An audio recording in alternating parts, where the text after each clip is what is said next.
Good morning, Hill City. Good morning, family. Good morning, church. We're in a series entitled Resourced. Hasn't this been a good series so far to you guys? Yes, it has. It has to me. It's been powerful. It's been practical. And when Pastor Adam asked me to share about the resource of time a couple weeks ago, I was both excited and humbled. Excited because stewarding time has almost been like a life mission of mine since I was a little boy. I've always respected time. I've always valued time. And I remember even at the age of 11 and 12 years old, consciously making decisions at 11 and 12, knowing they'd affect the next 30, 40 years of my life. So time's always been just a special thing for me. But when Pastor Adam asked me to share, I was also very humbled because I know here at Hill City we have some brilliant people. Here at Cedar Hill, at Mansfield, online, and many of you are very, very good at managing your time. And so I want to establish up front what today's message is not about. Okay? Number one, today's message is not about how to manage your time better. Okay? We have business owners in this room, principals, teachers, students working 2 jobs, double income families with kids in 17 sports and activities. You wouldn't be able to do what you're already doing if you didn't know how to manage time pretty well. Okay, we can all grow in that area. There's always room for growth, but for the most part, you've got that handled. Okay, what today's message is not about, number 2, this is not about how to become more efficient. Okay? I had a crazy, intense summer job 20 years ago. These guys taught me, brainwashed me, how to literally utilize every waking minute of the day for work. Okay? If you've ever been in the military, maybe you can relate to this, but this was a cultish summer job. We would wake up at 6 a.m., you got to hear the schedule. 6 a.m. By 6:15, 30 push-ups, 30 sit-ups, 30 jumping jacks, cold shower, get ready, out the door by 6:15. By 6:30, we're at our breakfast spot. We'd have breakfast with our roommates. We'd read for 30 minutes, motivational material, eat breakfast, be out the door by 7. On the drive to our turf, because we're sales guys, we would listen to training material. We'd have to knock on our first door by 7:45. Okay, if we hadn't made it to our territory yet, we'd have to stop at some random door just to get the day going. From 7:45 to 12:30, every minute we're knocking on doors. The goal was to give 10 30-minute presentations. We'd take a 15-minute lunch break. From 12:45 to 5, we'd do it again, another 10 presentations. 5 to 5:15, dinner break. 5:15 to 9:30, knock, the last 10 presentations.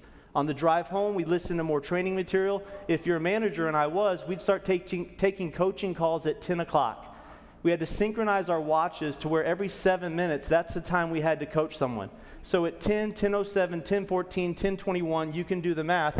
Up till 11:37, that's when I was taking calls to coach people for the next day. We get home, maybe eat a bowl of soup, right? Maybe eat a bowl of soup, take a shower, go to bed by midnight, start again the next day at 6. We did this every day of the week for the entire summer.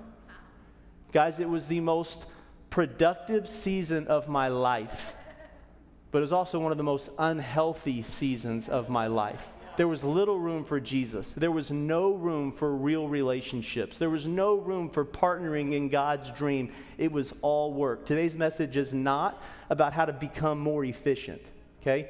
And lastly, today's message is not about how to accomplish more. It's not about how to do more just for doing's sake. Guys, we live in a hustle and bustle society. We live in America. Everyone is so busy. Everyone's moving so fast. Our kids have side hustles, right? It's the craziest pace that we've ever lived.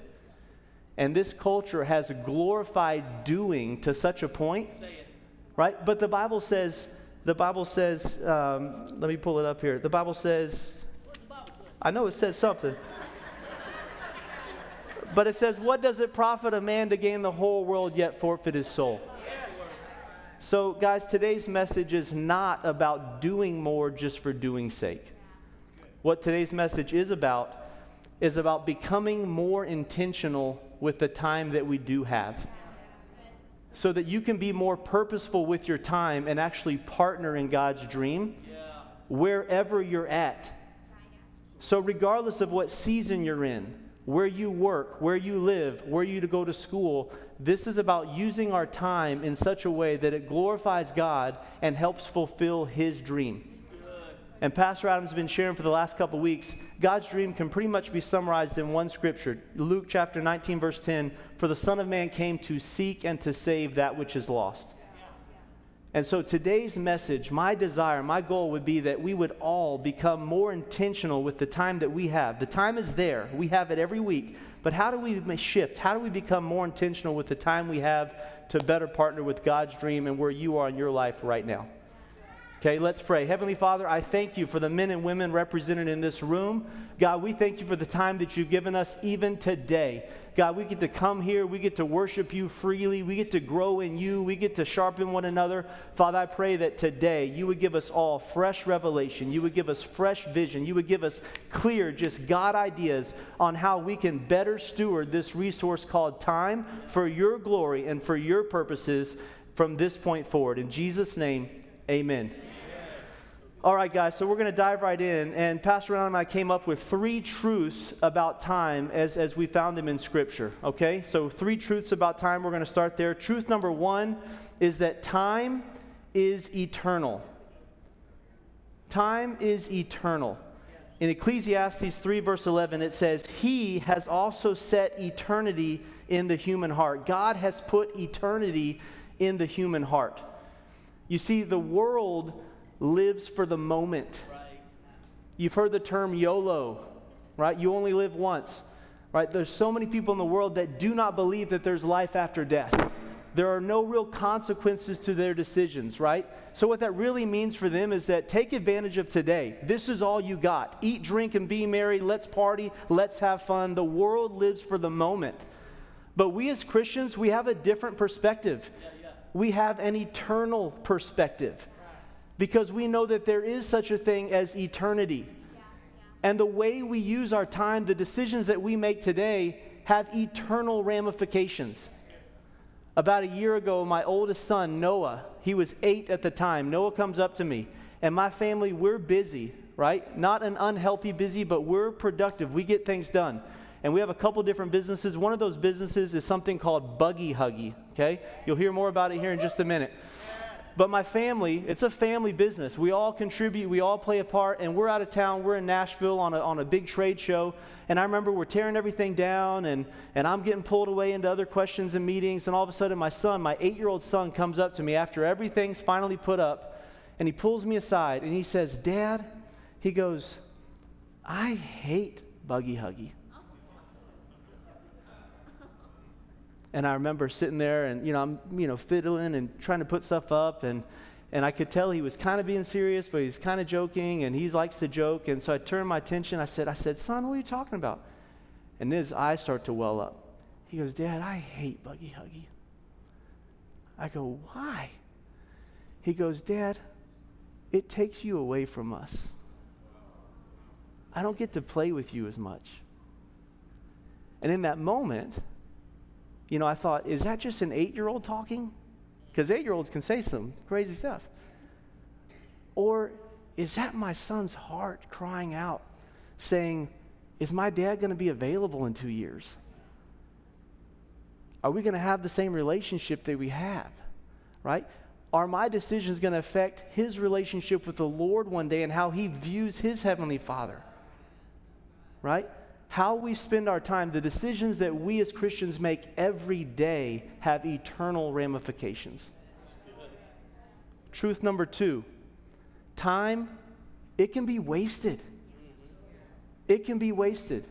Ephesians chapter 5, verses 15 through 16 says, "Be very careful then how you live, not as unwise but as wise, making the most of every opportunity because the days are evil." I picture Paul here almost pleading with believers. Guys, come on, be careful with how you spend your time. Don't waste it, don't be foolish. The days are short, the days are evil. Come on, let's go, bro. I feel this pleading, this urgency in him to take full advantage of every opportunity, right? My biggest pet peeve is wasted time, especially with believers.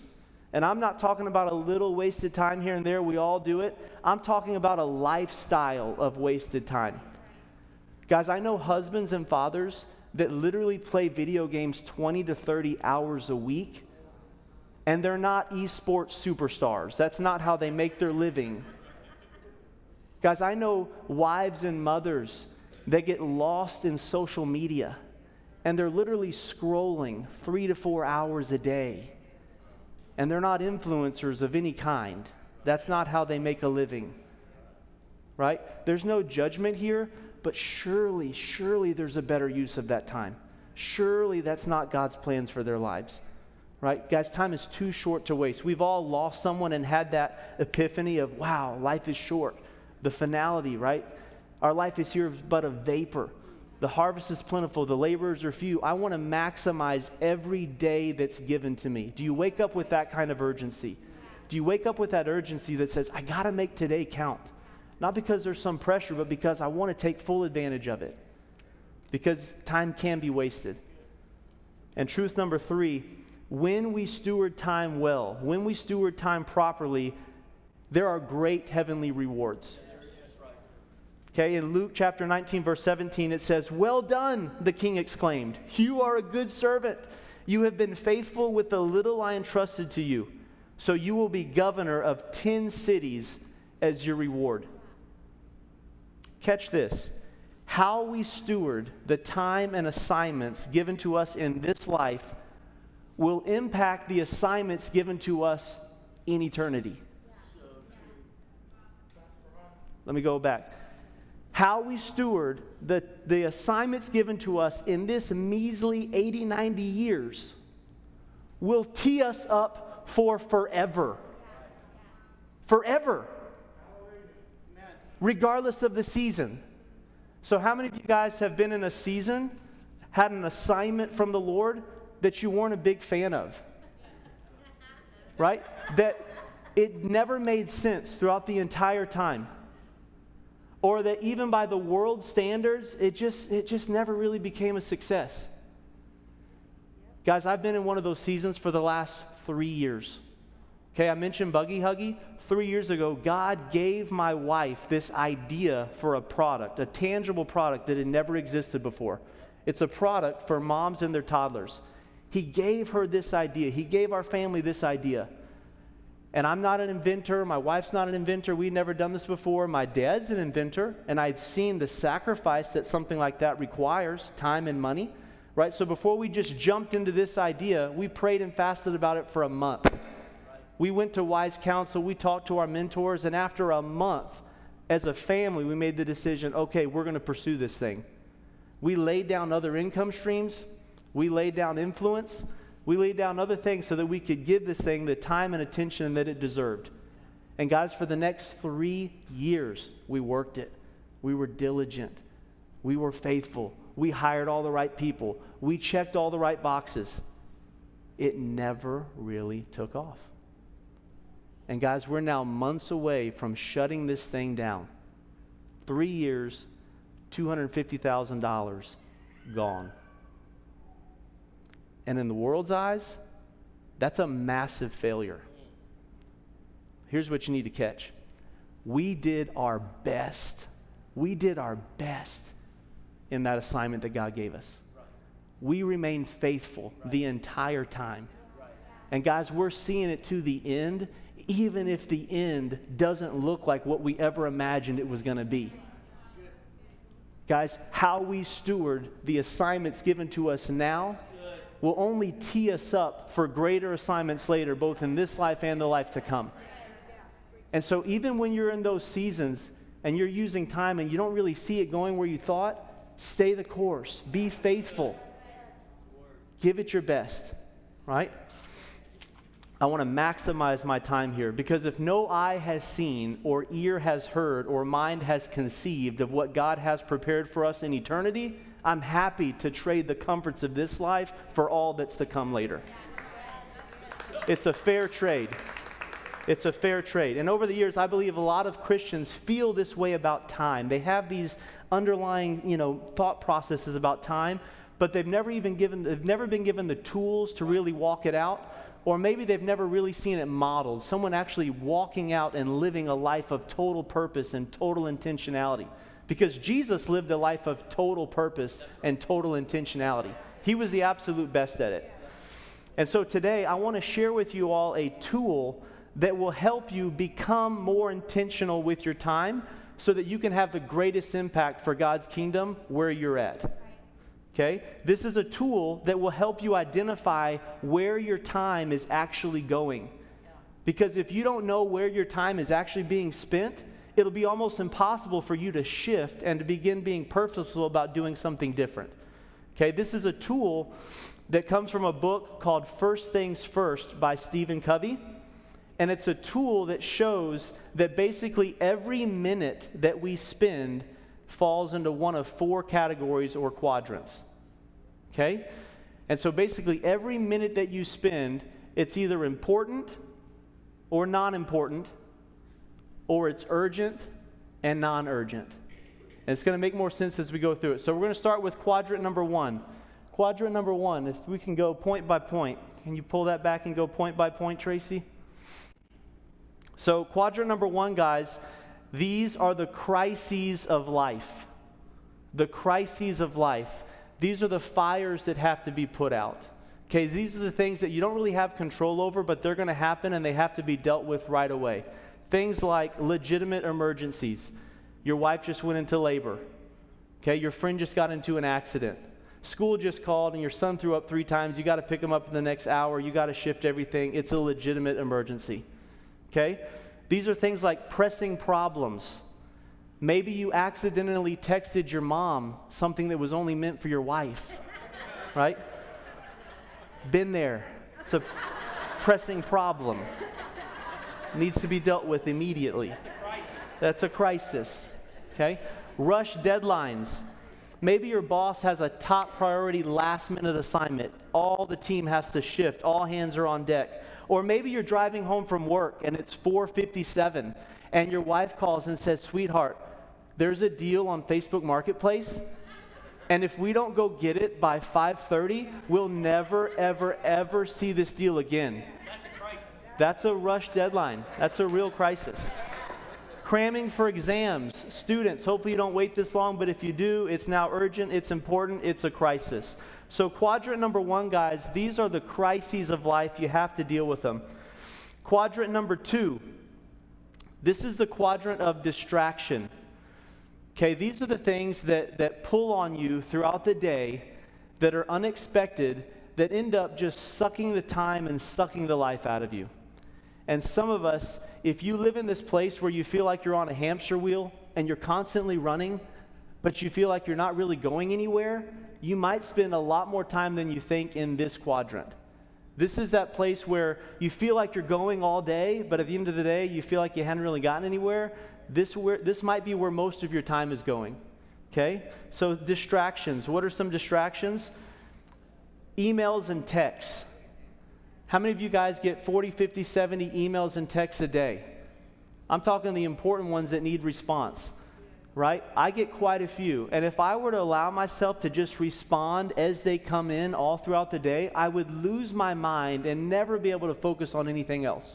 If you're someone like that, I would challenge you, check those things twice a day. Check them in the morning, check them in the afternoon, take 30 minutes, knock them all out. Don't let them, rule your day throughout the day. Okay? Constant notifications. I'm so sick and tired of sitting in lunch meetings with people and their phones going off every 17 seconds. Ding, ping, swish, push, right? They've got a different sound for every notification. Not only is it rude when you're meeting with someone, but it breaks the conversation. It breaks your concentration. If you work alone and you've got notifications going off all day, turn them off. You'd be shocked with how much it's stripping away from you. Unexpected phone calls. We all get them. Solicitations, right? Bill payment issues. When that friend or family member keeps calling that has nothing to talk about, right? Uncle Bill, I love you, but I don't care about what you ate for lunch. I don't care how great the burger was cooked. I don't care, right? There are a couple of people that call me that I know if I take that call during the day, it's going to turn into a 45-minute phone call because I don't have the heart to say, shut up, right? I love Uncle Bill, but I take his call at night, right, when I'm winding down. I take his call when I'm on the drive going somewhere, right? Many of you guys have unexpected phone calls that are coming in all the time, and if you added up the time, it's probably 5 to 10 hours a week talking about nothing, right? Last one is interruptions and walk-ins. Guys, these are things at the office. This is in the lunchroom. This is in the break room. This is in the teacher's lounge. These are the water cooler conversations. This is when you went into the teacher lounge just to grab your lunch, but it turned into a 20-minute gossip fest about the teacher down the hallway, right? These are the distractions of life that suck away our time, okay? Quadrant number 3, if I could live 100% of my time here, I would, but I can't, okay? Quadrant number 3 is the productive zone. These are the things that matter. This is what God's called you to do. This is partnering in God's dreams. This is relationship building. Number 1 is personal development. Guys, this is stuff that is not urgent, but very important. Okay, personal development. Things like going to the gym. It's not super urgent, but it's very important. Spending time with the Lord. Getting in the Word. Honing your craft. You might be working a job and you're okay at it, but you want to rise up, but you're not really taking the initiative to get better at your skill. Well, this is that place of honing your craft, getting better at your skill, right? This is relationship building. This is time with Jesus. This is date night with your spouse. This is going to your kids' sporting events. This is small group ministry, leading, attending, being a part of it, spiritual family, growing in one another, ironing, sharpening iron. This is discipling. This is mentoring people. This is relationship building. Okay, this quadrant, this is planning and strategizing. My wife and I have to plan. We have 4 businesses, 3 kids. They all play sports. We're on staff. We do a lot of stuff, right? If we don't compare calendars once a week, we would lose our minds, right? This is also strategizing. I've got a young man that's looking to start a business. He's really excited about it. But for the last 3 weeks, I've been telling him, bro, you need to strategize more. You need to spend more time researching on the front end and coming up with a plan. Because the more you strategize on the front end, that 20, 30 hours that you spend on the front end, you're going to save 200 to 300 hours of mistakes and mishaps on the back end because you just never thought it through. People think strategizing is a waste of time. I'd rather strategize for 2 hours to save 10, right? Strategy is important. And then, guys, this quadrant is also scheduled rest and vacation. Scheduled rest and vacation. We need it. This is honoring the Sabbath. This is spending 30 minutes with your spouse at night, watching a show, reading a book, just being together, having fun. Right? This is going on those family trips. It doesn't have to be a week. It could be a weekend, but scheduling that time to just get away and just relax and be with one another. That's quadrant number 3. Okay? And then finally, guys, the last quadrant, these are things that are not urgent and not important. This is the waste quadrant. This is the waste quadrant. This is that time where you almost feel guilty that you spent it. This is that time where if so much elapses, you're sometimes feeling a little bit ashamed of it. Okay, here's some examples. Mindless entertainment. This is non-educational YouTube scrolling. Have you ever started one video and it led to 5 and it led to 12, and then you look up, it's 3 in the morning, and you're like, I don't really care about cats, but I just saw 6 videos about cats. Right? I've fallen victim to it. It's gross. I'm groggy the whole next day, and I'm like, what was the point of that? Right? This is video games as a lifestyle. As a lifestyle. This is binge watching TV seasons, not shows. Okay? Mindless entertainment. Our culture has become so addicted to entertainment. It's robbing us of the things of the Lord. Okay, here's another example of waste. Purposeless meetings. Purposeless meetings. Have you ever been pulled into a 3-hour meeting and it could have been done in 15 minutes? If you're the one leading it, you better have a purpose for it. If you're the one leading it, add value. Make sure it's a meeting that's worth having. If you're not the one leading it and you're the one getting pulled into them, go to the boss and say, sir, ma'am, I honor you, I respect you, but I think there's a better use of my time if I weren't at this particular meeting every week. I could serve your company by doing this, this, and this, and still be present by catching the last. Have those conversations, right? They're going to appreciate the initiative. Arguing for arguing's sake. This is a big waste of time. Arguing for arguing's sake. I got my hair cut a month ago at the Sports Clip in Cedar Hill, and they've got a show playing, this ESPN show, and it's just these two guys that argue about sports. Evidently, there's a market for that. Evidently, people like watching two dudes argue for an hour and a half about the differences between the offensive line of this team and that team. Really? I don't care. I like football, but I don't care. Arguing for arguing's sake, especially on social media. I had a buddy of mine back in high school. He posted something about Jesus. This was like 12 years ago, back when I was at Christ for the Nations, and I was taking apologetics classes, and I'm in the heat of it. And this guy posts something about Jesus, and I was like, not my Jesus. And so you know what I did? I started getting into this theological debate with a guy on social media. 8 hours later, I was committed. 8 hours later, you know what he does? He blocks me. We got nowhere. But I'm glad I learned it then, because to this day I've never, ever gotten into some crazy debate through social media. I don't think so, right? And I'm going to speak on social media. The biggest waste of time I see today is people getting lost in social media. They're getting lost in it. And it's not just the kids. It's not just young adults. I'm talking parents, grandparents, right? They're getting lost in social media. Did you know that the founders of those companies designed those platforms to be addicting? They hired behavioral scientists to tap into parts of your brain to make sure you stayed on their screen as long as possible. You know why? Because you're not the customer. You're the product. The customers are the businesses that are buying ads to get in front of you, the product. You're being used. Right? In the illegal drug industry, they call all their addicts users. Silicon Valley, they call their people users.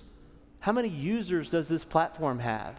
Have you ever thought about that? Because they're creating addicts. So I will not have them make an addict out of me or my family. Those very founders don't even allow their own children to be on those platforms.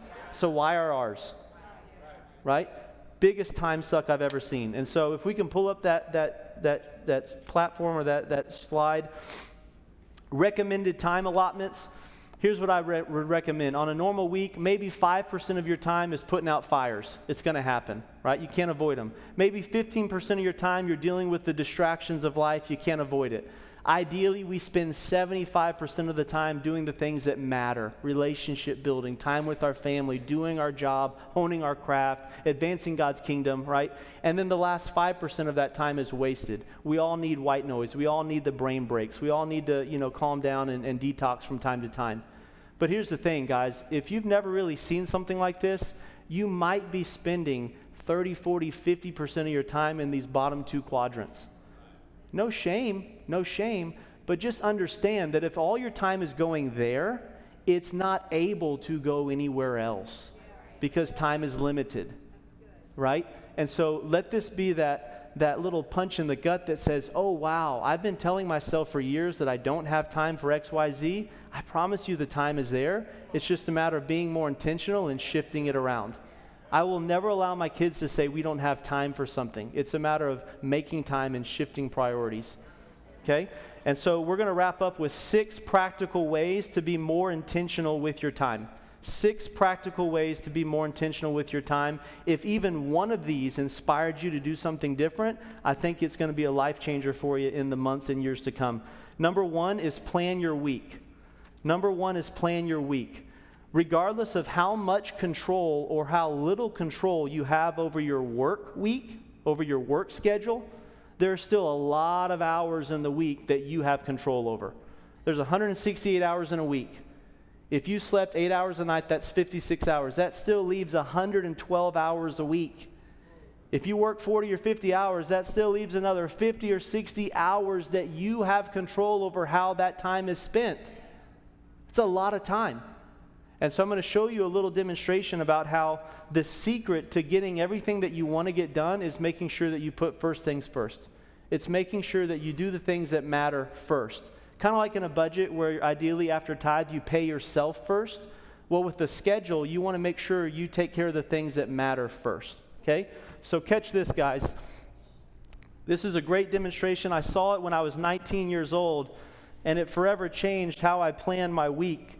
And I've been planning my week for the last, 20 years. So imagine this is next week, okay? It's completely empty, zero obligations, okay? The first thing I would do is I would put in all the things from the productive quadrant, all the things that really matter. I would put in my time with the Lord. I would put in my date night. I would put in all my kids' sports activities. I'd have to put in my work obligations. I got to make a living. I put in any ministry obligations, small group meetings, discipleship lunches, stuff like that. Bottom line, everything that I need that matters, all the important stuff that really matters, that sets me alive, that are obligations, that really move my life forward in the right direction, I put those things in first. At the end of the week, I'm going to do these things no matter what. But this week already looks pretty full, doesn't it? Well, it's not full, okay? Because the fires of life, they're going to come. The crises are going to happen. My kid's going to get sick at school. Stuff's going to happen. So I always create margin in my schedule. And then the charcoal, the fires of life, they're going to happen. They're going to come up. But because I've put a little margin in my schedule, then there's still plenty of room for those things that kind of fall into the cracks. Does that make sense? That week looks pretty full, doesn't it? Well, it's not quite full yet, because you know what? Uncle Bill, he's going to call. He's going to call me 7 times on Monday, right? And all those other little distractions, they're going to happen. And so the little rocks, the little nags of life, they're going to happen. These are like 5-minute tasks, 10-minute tasks, 6-minute tasks. And you know what? If you're real strategic about it, they're going to also fall through the cracks as well. Okay? In fact, there's times where I might be waiting in line at a Starbucks and I'll knock out 2 or 3 emails. Or I might be waiting in line at some office just to speak to somebody, and I can take care of those, 3, 4, 5-minute tasks, all those little distractions, those little bills. That time is there. It's just about being intentional with it. Does this week look pretty full? It's not quite full yet, right? Because I get tired. And I do want to veg sometimes and just kind of zone out on YouTube and just kind of let this time just go in. And bottom line, guys, I could fill this with sand. I could fill this with water. There's still a lot more room in this week. Does that make sense? And so when we're intentional about how we fill our schedules, it's not about getting more done. It's about making sure that the stuff that matters is getting addressed. Because here's the opposite. Here's what most people do. They start with a blank week, and they have no purpose. They have no plan. So they just kind of let time be wasted. They just let whatever happen. And then all the distractions of life, the little rocks start piling up. At that point, there is no more room for the big stuff. There's no more room for it because you've just allowed it all to be kind of taken by other things that don't really matter. This is about being intentional with your time so that you can do the very thing that God's put on your heart to do. Are you an encourager? Man, I hope you're making time every week to encourage people. Are you a leader? Are you a servant? What is your spiritual gifts? Because you have opportunities to use them all the time. They're available all the time. Tip number 2. This is huge, guys. Take advantage of waiting times. Take advantage of waiting times. Did you know that you wait on average 5 to 7 hours a week? You wait for things on average 5 to 7 hours a week. In a drive-through line, at a doctor's office, in your kid's doctor's office, waiting for an appointment, you're on hold with people. When you start adding up all the time you spend waiting, it's 5 to 7 hours a week. That's 250 to 300 hours a year. What if you use that time to hone your craft? To listen to some educational podcasts, right? To get better at your skills, right? What if you use that time for kingdom business?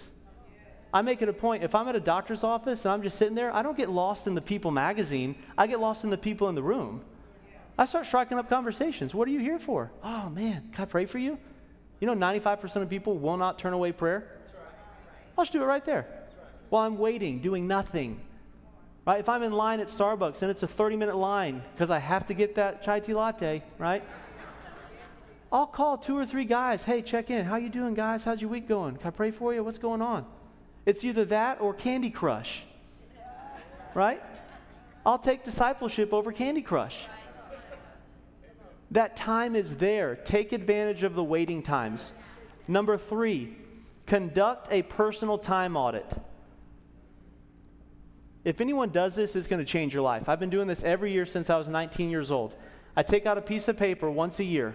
It's got every 30 minutes of every day, Sunday through Saturday, from 6 a.m. to 12 p.m. or 12 a.m. midnight. Okay?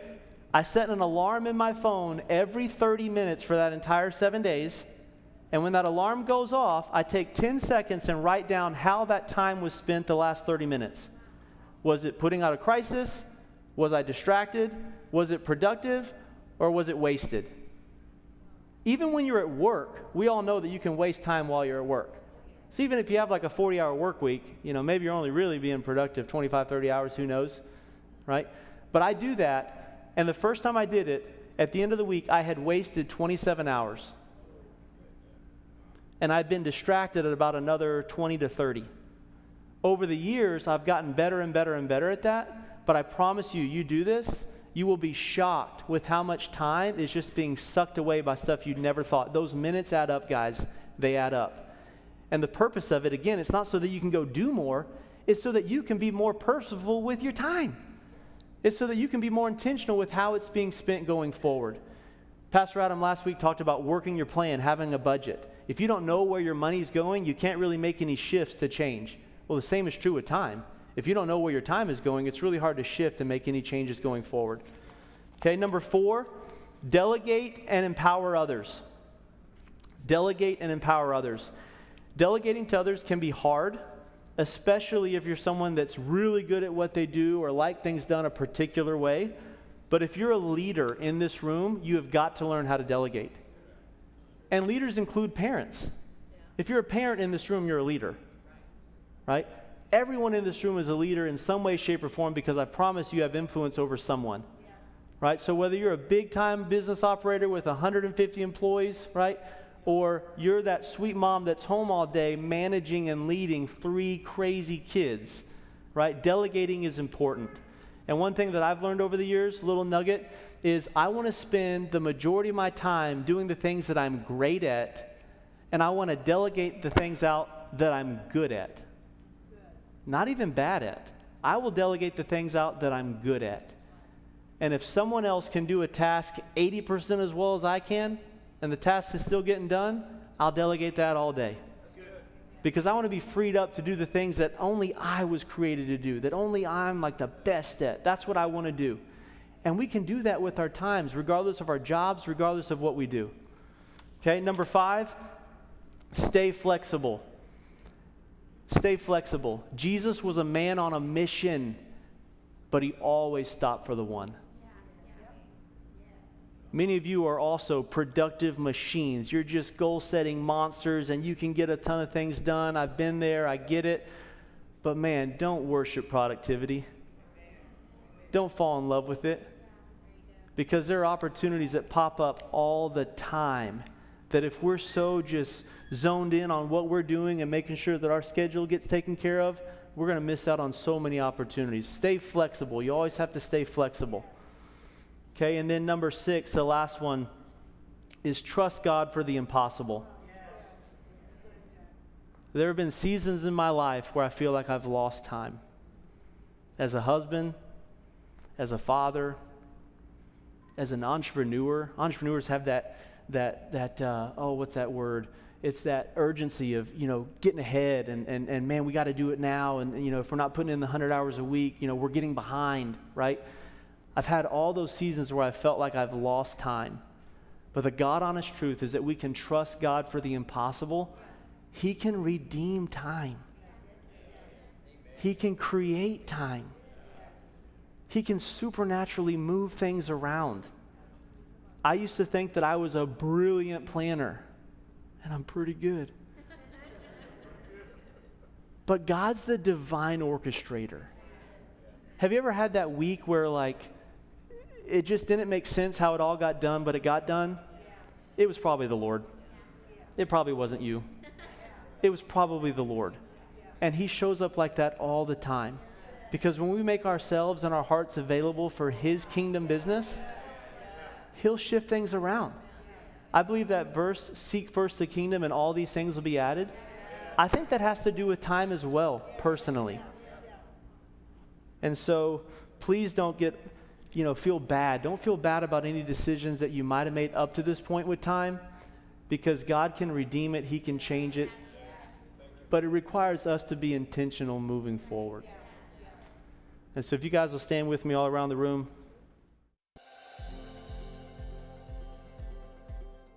Hey everybody, wasn't that a great message? I know that as we speak, your life is being changed by the word of the Lord. So here's what I want you to do. Take some time to think about it, consider it, pray, and ask the Lord how you can apply it to your life today and this week. And maybe there's something that He's asking you to change or do differently in your life. So let's not let this be something that we just watch and then walk away like nothing happened. We're so grateful to be able to hear the word of the Lord. You weren't here in person today, but you're here with us online, and that matters.